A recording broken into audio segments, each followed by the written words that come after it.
This is a study from the Multisensory Experience Laboratory at Aalborg University, Copenhagen, investigating using immersive virtual reality in Q-exposure therapy for individuals with alcohol use disorder.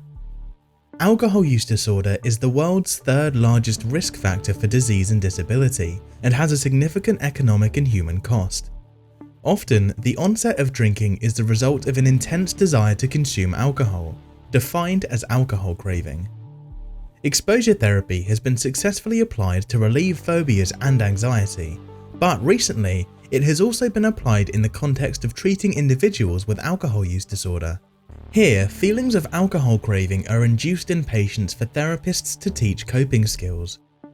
Traditional methods of inducing craving include imagination and recalling techniques, seeing images or videos of alcohol cues, or being exposed to direct stimuli, such as a beer bottle.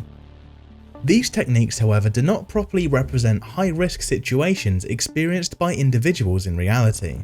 This can lead to transfer gaps and missing learning generalizations between therapy and real life.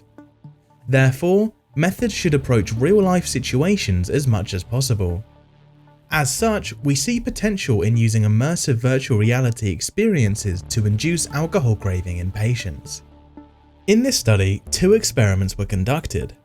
The first experiment focused on discovering which specific elements of a 3D rendered virtual bar contributed most to making it feel real to participants.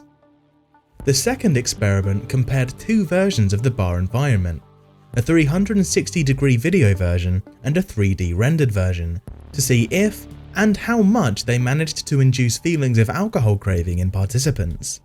This study concludes that being exposed to an immersive virtual reality experience of a virtual bar can induce feelings of alcohol craving.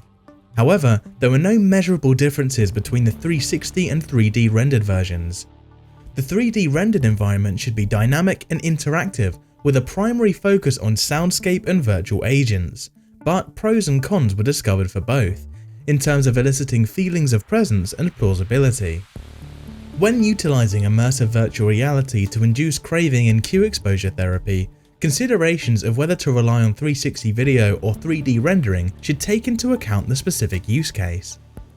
Having the patient act as a passive observer in the virtual environment should favor 360 video due to the added photorealism.